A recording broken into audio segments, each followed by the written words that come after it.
What's up, Core Nutritionals family? This is Dave coming at you with another product breakdown, and we're going to continue with the Lifeline series and talk about Core Heart. Now, why is Core Heart so different from a lot of other heart-related products that are on the market? This one is going to cover a multitude of different spectrums ranging from total cardiovascular health. It's going to cover cholesterol support, and it's also going to cover blood pressure. So it's going to be more of a comprehensive total heart optimization formula. And I'm looking at this formula here. We have 11 ingredients. We have 3 vitamins and minerals, and then we work into the meat and potatoes of this formula. We got zinc, vitamin K2, vitamin D3, and then we have hawthorn berry extract, olive extract, red yeast rice, Bergamo fruit extract, curcumin. We have resveratrol, CoQ10, and then bioperine. So we're going to work through each of these ingredients, high level but very easy to understand. So we're going to start right off the top with zinc, and we have 30 milligrams of zinc as bisglycinate chelate. Zinc is an essential micronutrient. It serves a multitude of different multiple purposes in the human body. It's responsible for a ton of different enzymatic reactions, but it also has a major property with optimally functioning cardiac tissue. When we have a deficiency of zinc, it is often related with certain cardiac-related traumas. So as the lack of cardiac function and zinc levels tends to decline as we age, ensuring optimal zinc levels within the body can be of a major importance when it comes to maintaining overall cardiovascular function as one ages. So this micronutrient is gonna play, as we age, but it can also serve a purpose now, especially if you do have any sort of cardiac-related issues in your family side, health history, or you just want to ensure that you have an optimally functioning cardiovascular system. Where vitamin K2 is gonna come in next. This is as MENA-Q7. This is a trademarked version of vitamin K2. So our poor lifestyles and general poor eating habits in the Western diet often contribute to an accelerated calcium deposit levels within our blood vessel walls and other soft tissues, which can lead to dysfunctional cardiovascular health. This often is termed atherosclerosis, or a buildup of plaques or calciums within those walls, which can then contribute to less optimally flowing blood. It's going to make it much harder for blood to get to where it needs to go. And if we know that your cardiovascular system functions with a large multitude of the human body via your blood vessels, getting to muscles, nerves, your brain, other tissues to help support their function. When we don't have enough of the oxygen-rich blood carrying nutrients to those tissues, their function is ultimately going to suffer as a result of that. So calcium serves a purpose in the body, and it serves vital roles, just like muscle contractions, nerve signaling, blood clotting, bone growth, blood vessel contraction, expansion, among those properties. But where calcium, like we said, can become less beneficial is when it's overconsumed and renders normal calcium concentrations in the blood thus ineffective. So there is a lot of evidence to show that serum levels of calcium in the upper normal range increased risk of cardiovascular function, and it declines due to elevated blood clotting and calcium deposition in those blood levels. So where vitamin K2 is going to have its major importance is specifically it's been shown to inhibit arterial calcification and arterial stiffening, so the hardening of your arteries or your blood vessels through the inhibition of this calcium from forming deposits on those blood vessel walls.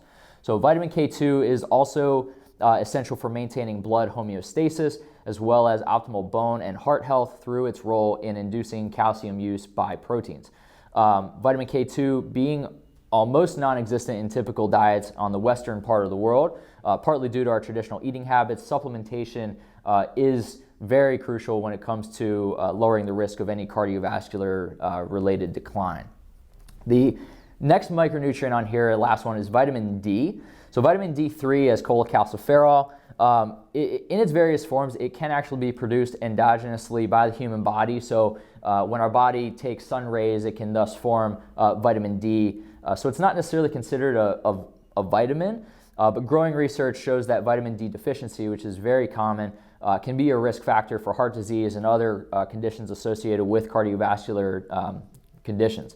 So low levels of vitamin D have been shown to encourage cholesterol to build up in the arteries, thus blocking their normal flow. So although we can get vitamin D from the sun, a lot of us, at least in this part of the world, we're pretty much trapped indoors, or we don't spend a lot of time outside, and then we don't get a lot of this from our diet. So this is where supplementation is going to play its role, and it does have a major importance when it comes to reducing the buildup of plaques in those arterial walls and optimizing normal function. So we'll get into the meat and potatoes of this formula now, starting with hawthorn berry extract. So the berries, or the fruit of the hawthorn berry, they contain high amounts of bioflavonoids, other antioxidants, and proanthocyanins, which are substances that have been shown to contain most of their health-promoting properties.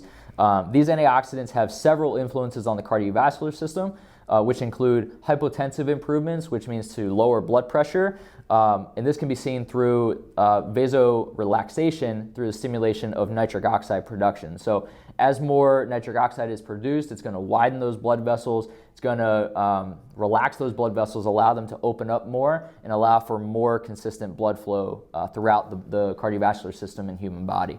So there have been several human studies that have shown the benefit in improving blood pressure, and they have shown promising results when it comes to implementing with hawthorn berry.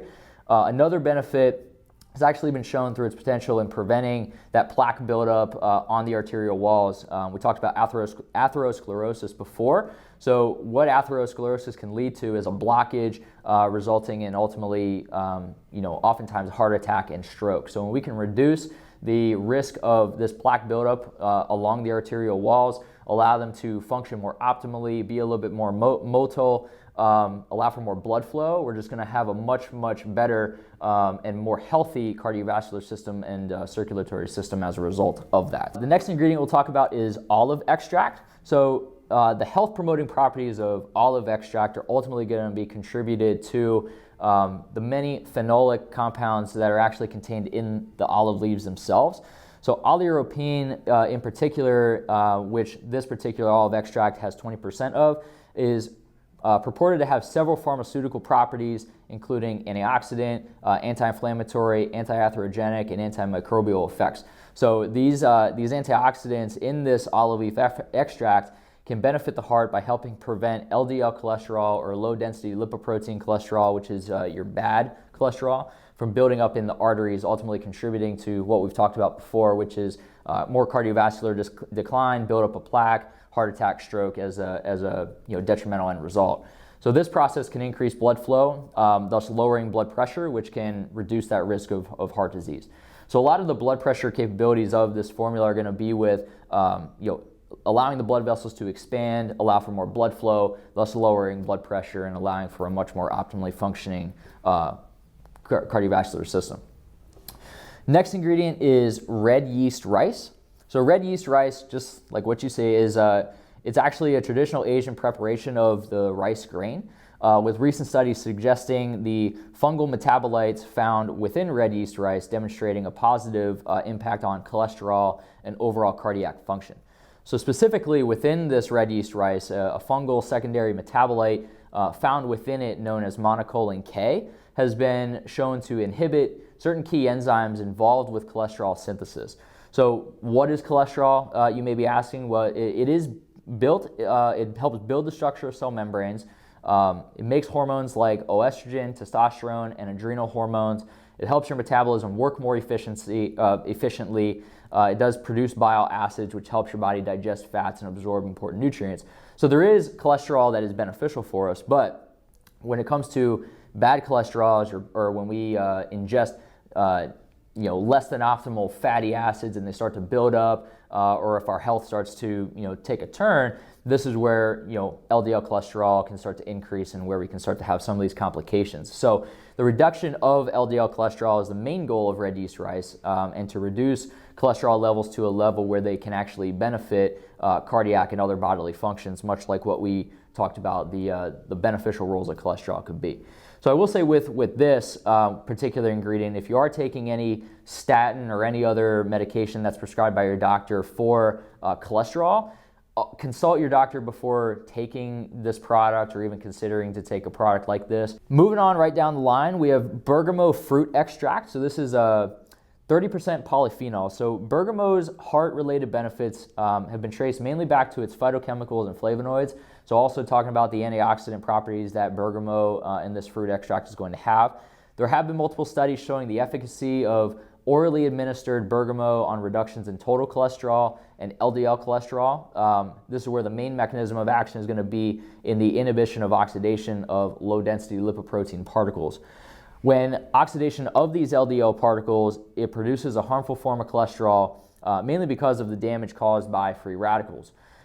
This oxidative damage is specifically linked to altered cardiovascular blood flow and then overall cardiovascular disease. So controlling LDL cholesterol and overall total cholesterol health, this is where Bergamo is going to have its main benefit. So these specific phytochemicals found in Bergamo have shown that effectiveness of this inhibition. Next ingredient I think a lot of people are familiar with, and that's curcumin. So we use 95% curcuminoids in this formula, which is a very potent dose of curcumin. Many studies have shown that curcumin serves as a powerful antioxidant and anti-inflammatory.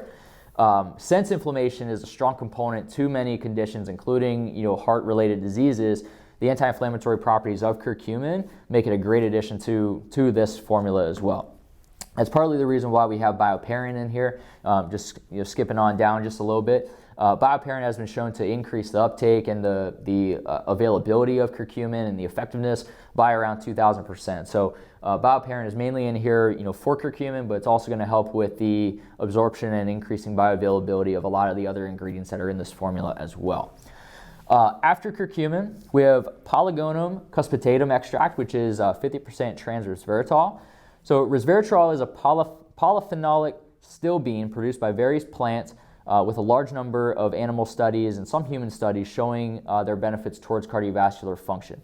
A lot of these studies have shown positive benefits, really tracing back to decreasing oxidative stress response, increases in endothelial function, which can then lead to more efficient diastolic function, cardiac remodeling, myocardial energetics, and vascular function. So it's going to play a large role with a lot of the functions and a lot of the actions that the heart is going to be doing on a daily basis for us.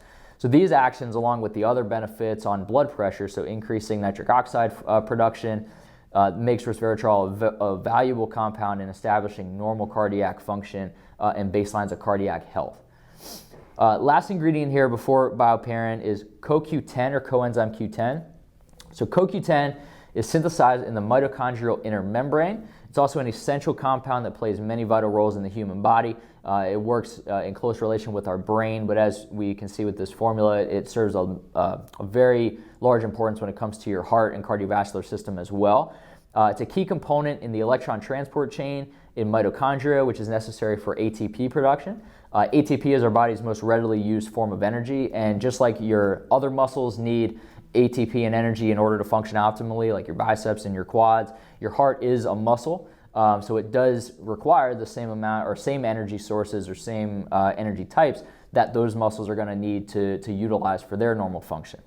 CoQ10 deficiency has been associated with less than optimal health status in organisms and has contributed to certain degenerative states involving blood sugar, the musculoskeletal system, and the cardiovascular system, mostly due to high amounts of oxidative stress.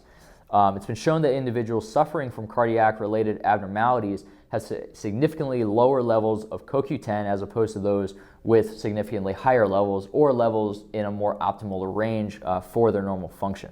So with its antioxidant effect, the free radical neutralization being the primary mechanism of action, CoQ10 exhibits a secondary mechanism of action in playing a large role in the heart's energetic needs.